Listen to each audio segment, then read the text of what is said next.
Thank you very much, ladies and gentlemen of the press. We want to thank you at coming at very short notice. We were last together at Jove Center on Tuesday, and there are several developments that have taken place today. The Azimio leadership, led by our leader, the Right Honorable Raila Odinga, would wish to address the nation on these matters of vital national importance. But as you are aware, since Tuesday, we did yesterday present our notice to the Commander Nairobi region, Bwana Bungei. We were there with the Honorable Oparanya, the Honorable Kioni, and the Honorable Wajakoya. The 20th demonstrations, Bwana Bungei said he had not been given proper notice. He had not been given 3 days clear notice. We took this responsibility yesterday to give him a clear 5 days notice, and those notices have been circulated across all the police stations. So he has no excuse whatsoever but to provide security on Monday and Thursday when we'll be holding our demonstrations. And their role as the police would really be to facilitate, to provide security for all demonstrators who will be holding peaceful demonstrations on Monday and on Thursday.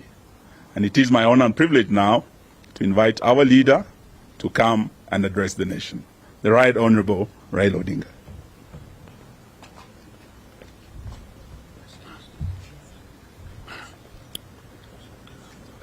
Ladies and gentlemen of the press, we have a statement which I'm going to read.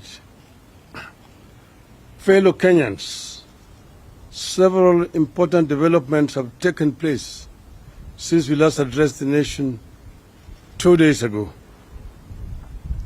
First, a section of the clergy has called on Azimio la Umoja to call off protests and instead engage in talks with Mr. William Ruto. Our answer to the clergy is in the Gospel of John chapter 8, verse 32, which says, and I quote, "Then you will know the truth, and the truth will set you free," unquote. All that Azimio is looking for with regard to electoral justice is the truth.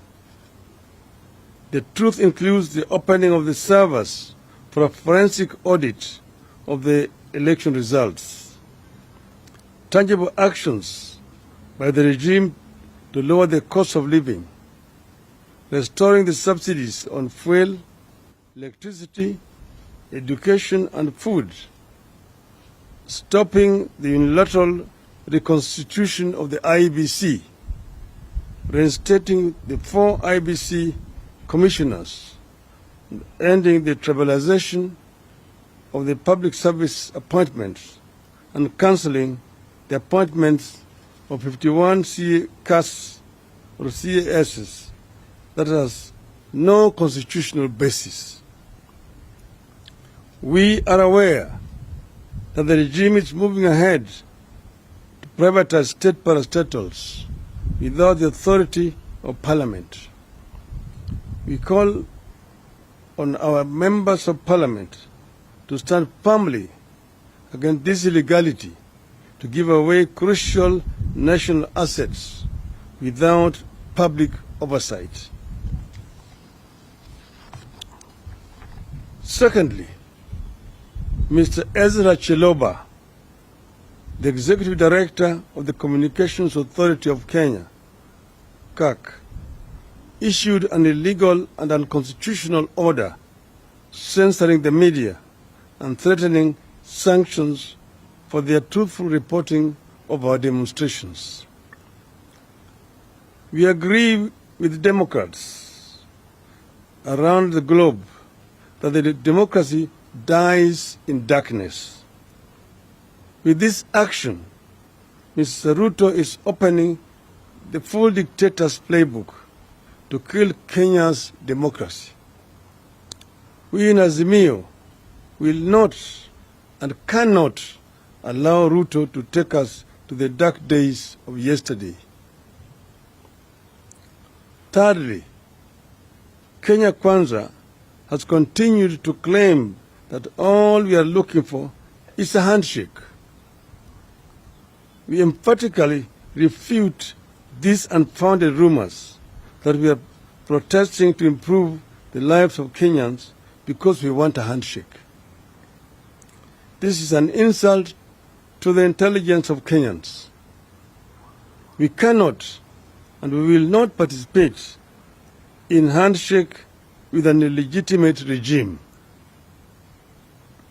We condemn in the strongest terms possible the illegal arrest of minority leaders, Honorable Pierre Wandai and Honorable Justice Stewart Mazayo, alongside fellow MPs, MCAs, and activists who have been charged before a ATPU court in Kahawa law courts with false allegations.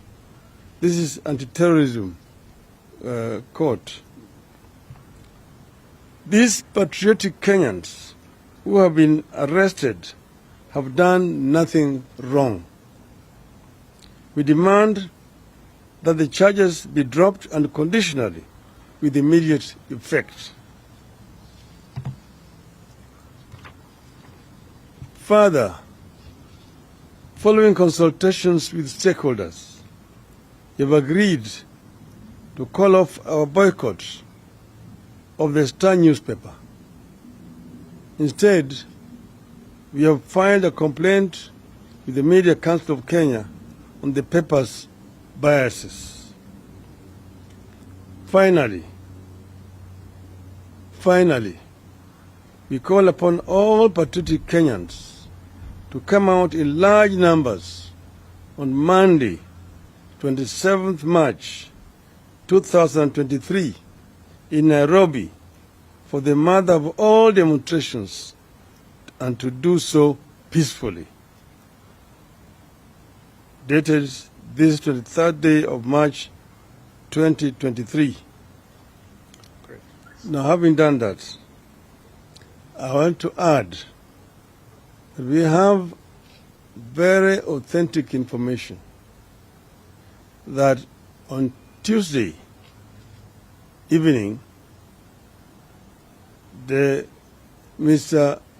Rigathi Gachagua convened a meeting at his residence in Karen.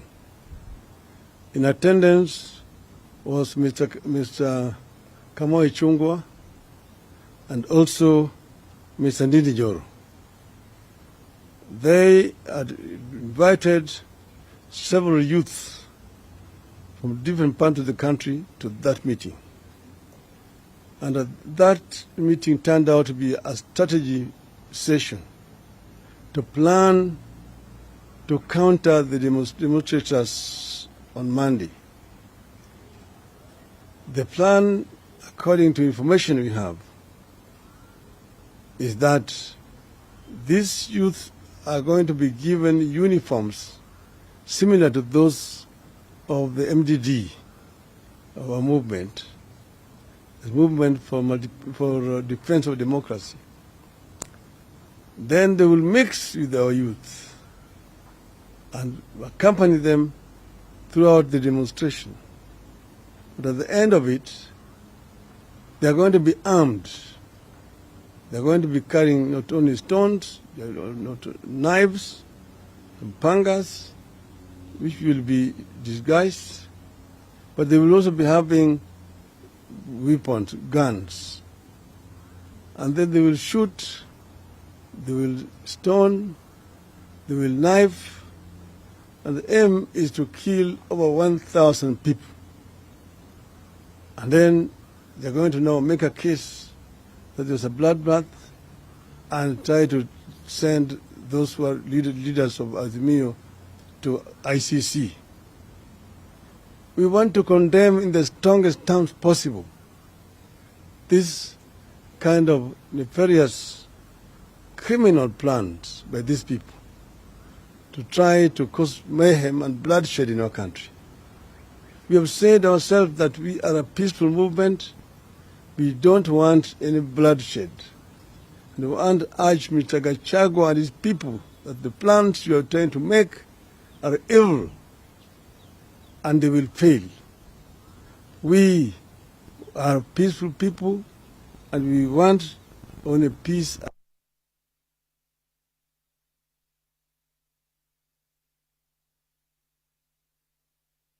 It will not be the plan of the mayor. It will be the plan of this regime, which is completely contemptuous the wishes of the people of Kenya. Shame on them. Kwa Kiswahili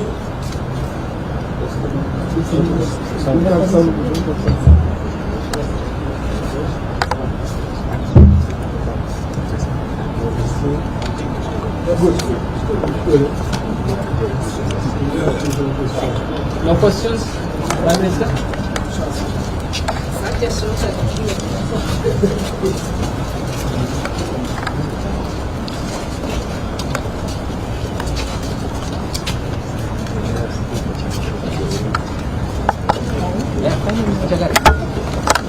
Yeah,